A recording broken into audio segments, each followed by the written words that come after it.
போன வீடியோல மகா சிவராத்திரியோட சிறப்புகள், அன்னைக்கே நாம செய்ய வேண்டிய பூஜைகள், சொல்ல வேண்டிய மந்திரங்கள் பத்தி பார்த்தோம். இந்த வீடியோல என்னென்ன ராசிக்காரர்கள் என்னென்ன பொருட்களை வாங்கி மகா சிவராத்திரி அன்னைக்கு அபிஷேகத்திற்கு கொடுக்கலாம், அப்படி இல்லைன்னா வீட்டில் இருக்கக்கூடிய சிவலிங்கத்துக்கு எந்த ராசிக்காரர்கள் என்ன பொருட்களை கொண்டு அபிஷேகம் செய்யலாம் அப்படிங்கிறத பார்க்கலாம். மேஷ ராசி. மேஷ ராசிக்காரர்கள் மகா சிவராத்திரி அன்னைக்கு வெல்லம் கலந்த நீரை சிவனுக்கு அபிஷேகத்துக்கு கொடுக்கணும். அப்படி இல்லைன்னா நம்ம கையால வெல்லம் கலந்த நீரை சிவனுக்கு அபிஷேகம் செய்யணும். அப்படி செய்யறதுனால நம்ம என்ன நினைச்சோமோ அது எல்லாமே நடக்கும் அப்படிங்கிறது ஐதீகம். ஒருவேளை உங்களால இந்த வெல்லம் கலந்த தண்ணீரை சிவனுக்கு அபிஷேகத்திற்கு கொடுக்க முடியலினாலோ, உங்க கையால அபிஷேகம் செய்ய முடியலினாலோ, வீட்லயே இந்த வெல்லம் கலந்த தண்ணீரை பூஜை அறையில வச்சு சிவனுக்கு நைவேத்தியம் செய்யற மாதிரி நினைச்சுக்கிட்டு மனசார வேண்டிக்கிட்டாலே போதும். ரிஷப ராசி. நீங்க ரிஷப ராசியா இருந்தா நீங்க சிவலிங்கத்திற்கு அபிஷேகம் செய்வதற்கு தயிரை கொடுக்கணும். ஸோ இதனால உங்க வீட்டில் இருக்கக்கூடிய பொருளாதார பிரச்சனைகள் எதுவா இருந்தாலும் அது எல்லாமே சரி செய்யப்படும். மிதுன ராசி. நீங்க மிதுன ராசியா இருந்தீங்க அப்படின்னா நீங்க சிவனுக்கு கரும்புச்சாறு வாங்கி கொடுத்து அபிஷேகம் செய்ய சொல்லலாம். அப்படி இல்லைன்னா உங்க கையாலேயே சிவலிங்கத்துக்கு கரும்புச்சாறால அபிஷேகம் செய்யலாம். இதனால உங்க மனசுல இருக்கக்கூடிய ஆசைகள் எல்லாமே நிறைவேறும். கடக ராசி. நீங்க கடகராசியா இருந்தீங்க அப்படின்னா பால்ல சர்க்கரையை கலந்து அபிஷேகத்துக்கு கொடுக்கலாம். அப்படி இல்லைன்னா நீங்க அபிஷேகம் உங்க கையாலேயே செய்யலாம்.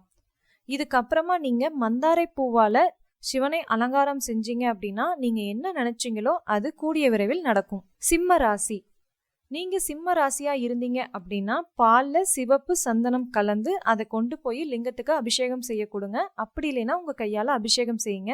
இதனால உங்களுக்கு அதிர்ஷ்டம் கிடைக்கும். கன்னி ராசி. நீங்க கன்னி ராசியா இருந்தீங்க அப்படின்னா சிவனுக்கு பால் மற்றும் நீரால் அபிஷேகம் செய்யலாம். இதனால உங்களுடைய ஆரோக்கியம் மேம்படும். துலாம் ராசி. நீங்க துலாம் ராசியா இருந்தீங்க அப்படின்னா நீங்க சிவனுக்கு பசும்பாலால் அபிஷேகம் செய்யறதுனால உங்களுக்கு செல்வ செழிப்பு அதிகமா இருக்கும். விருச்சிக ராசி.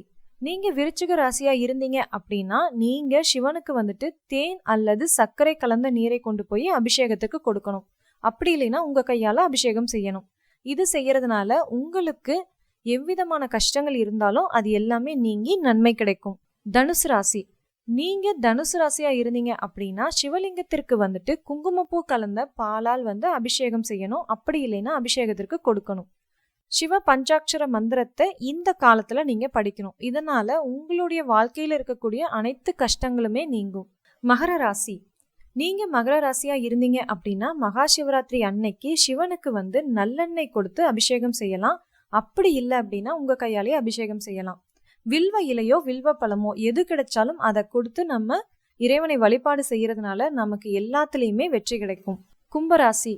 நீங்க கும்பராசியா இருந்தீங்க அப்படின்னா சிவலிங்கத்திற்கு இளநீர் அல்லது கடுகு எண்ணெயால் அபிஷேகம் செய்யணும். அப்படி செய்யறதுனால உங்களுடைய நிதி முன்னேற்றம் நிறைய இருக்கும். அதே மாதிரி உங்களுடைய தொழிலையும் லாபம் கிடைக்கும். மீனராசி. நீங்க மீனராசியா இருந்தீங்க அப்படின்னா பால்ல குங்குமப்பூவை கலந்து மகா சிவராத்திரி அன்னைக்கு சிவனுக்கு அபிஷேகம் செய்யணும். அப்படி இல்லைன்னா அபிஷேகத்திற்கு கொடுக்கணும். அப்படி செய்யறதுனால வீட்டுல செல்வம் பெருகும். மகா சிவராத்திரி அன்னைக்கு நான் சொன்ன இந்த பொருட்கள் கிடைச்சா இதை கொடுத்து நீங்க அபிஷேகம் செய்யலாம். அப்படி எதுவுமே கிடைக்கல அப்படின்னா பக்கத்துல இருக்கக்கூடிய சிவன் கோயில்ல இருக்கக்கூடிய சிவனுக்கு பால் வாங்கி கொடுத்தாலே போதும். சிவன் அன்பே உருவான கடவுள். அவர் நமக்கு யார் எவ்வளவு செஞ்சிருக்காங்கன்னு பார்க்க மாட்டாரு. அவங்க நமக்காக என்ன செஞ்சிருக்காங்க, அவங்களுடைய மனசுல எந்த அளவுக்கு நம்மளை வச்சிருக்காங்க அப்படிங்கறதான் பார்ப்பாரு. நீங்க மனசுருகி எந்த அளவுக்கு இறைவனை வேண்டுறீங்களோ அதுவே போதுமானது. மகா சிவராத்திரி அன்னைக்கு சொல்ல வேண்டிய மந்திரங்கள் எல்லாமே நான் போன வீடியோலயே போட்டிருந்தேன். அந்த மந்திரங்கள் எல்லாமே 108 முறை சொல்லி நம்மளுடைய டெம்பிள் டேல்ஸ் சேனல்ல போட்டிருக்கு. வேணுங்கிறவங்க யூஸ் பண்ணிக்கோங்க.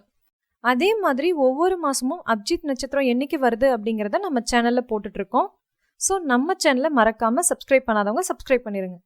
தேங்க்யூ ஃபார் வாட்சிங் மை வீடியோ.